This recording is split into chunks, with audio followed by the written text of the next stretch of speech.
आजकल हर कोई अंग्रेजी बोलता है, फिर भी कम ही लोग इस आधी दुनिया में बोले जाने वाली भाषा के इतिहास और सबसे बड़े रहस्यों को जानते हैं। शेक्सपियर के अंग्रेजी उच्चारण का अमेरिकी अंग्रेजी से ज्यादा ब्रिटिश इंग्लिश से मेल खाना एक रहस्य है, और ऐसा ही ब्रिटिश इंग्लिश के और रूपों के साथ भी है। ये वो 5 चीजें हैं जो अंग्रेजी के बारे में आप कभी नहीं जानते थे। अंग्रेजी स्पेलिंग्स देशी वक्ताओं और विदेशी शिक्षार्थियों दोनों के लिए एक बुरा सपना है, और इससे बनी कई समस्याएं अंग्रेजी ध्वनि विज्ञान के इतिहास से संबंधित हैं, या अधिक सरल शब्दों में कहें तो पहले के समय में चीजों का उच्चारण कैसे किया जाता था।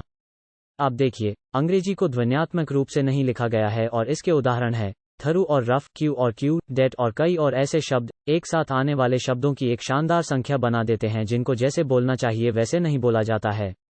हालांकि ये गड़बड़ कैसे हुई, यह समझाया जा सकता है। अंग्रेजी भाषा के अधिकांश इतिहास में अंग्रेजी में उच्चारण के लिए कॉन्टिनेंटल तरीका बताया गया था, जिसका अर्थ यह है कि शब्दों को जैसे स्पेल किया जाता है वैसे ही उसका उच्चारण किया जाता है, जैसे इतालवी या जर्मन भाषाएं हैं, जहां जो आपने देखा वही आपको मिला। लेकिन 15वीं शताब्दी के आसपास एक ऐसा विकास होने लगा जिसने मूल रूप से अंग्रेजी में स्वरों के उच्चारण को बदल दिया। इसे महान वॉवेल शिफ्ट कहा जाता है। महान वॉवेल शिफ्ट या स्वर परिवर्तन ने समय के साथ स्वरों के फोनेटिक मूल्यों में बदलाव के लिए योगदान दिया जब यह पूरी तरह से समाप्त हो गया था। यह 18वीं शताब्दी के आसपास तो कई शब्दों का उच्चारण वैसे नहीं किया जाता था जैसे पहले उनका उच्चारण किया जाता था। साथ ही फ्रांसीसी मूल के कई शब्द को गौर से देखा गया और शब्दों में साइलेंट अक्षरों की कहानी आई, और आज की अंग्रेजी में और भी गड़बड़ हुई।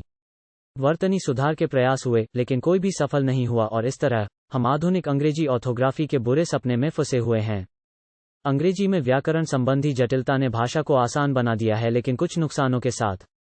अंग्रेजी में हम लगभग किसी भी शब्द को ले सकते हैं और इसे एक क्रिया में बदल सकते हैं, और हमने इसे पहले भी अतीत में किया है।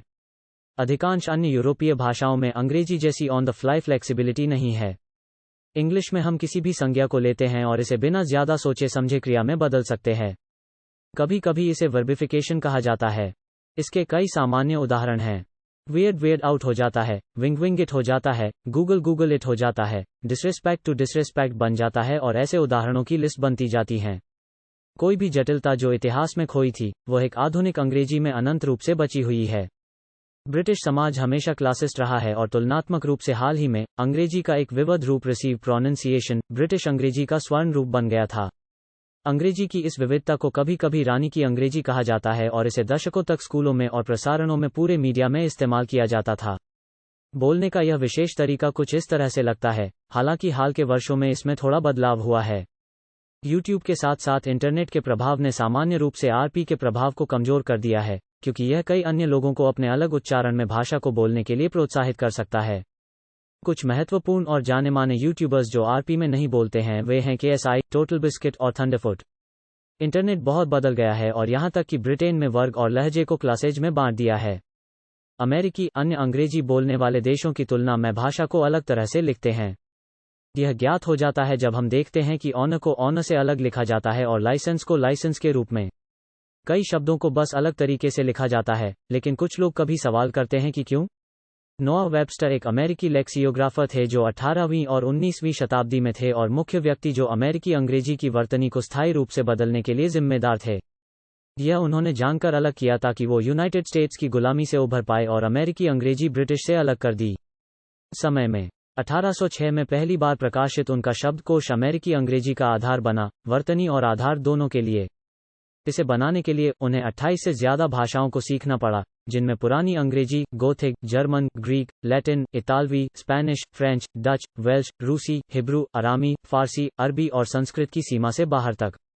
आज मैरियम वेबस्टर डिक्शनरी एक क्लासिक है और एक जिसे सभी ने सुना है। दुर्भाग्य से अमेरिकी इन दिनों शब्दों की दूसरी स्पेलिंग से अपरिचित हैं, जो कि अंग्रेजी के बोलने वाले हर दूसरे देश ने ब्रिटिश प्रणाली के रूप में संभाल के रखा है। कई लोगों की सोच से अलग यह है कि शेक्सपियर आधुनिक अंग्रेजी की तरह नहीं बोलते थे, बल्कि उनकी अंग्रेजी वास्तव में कुछ हद तक अमेरिकी के करीब थी और शायद एक आयरिश, यॉर्कशायर और पश्चिम देश के उच्चारण के बीच में कहीं हो, ऐसा कह सकते हैं। उनके कई सोनेट और राइम आधुनिक ब्रिटिश लहजे का उपयोग करते हुए बहुत कम समझ में आते हैं और उसे तभी समझ सकते हैं अगर उसे शेक्सपियर बोलते।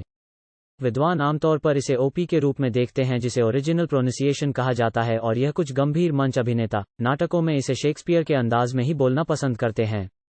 इस तरह की और अधिक टॉप लिस्ट्स के लिए यदि आपने पहले से नहीं किया है तो लाइक और सब्सक्राइब करना सुनिश्चित करें और हमारी अन्य लिस्ट्स को देखना न भूलें और सीखने और देखने के लिए धन्यवाद।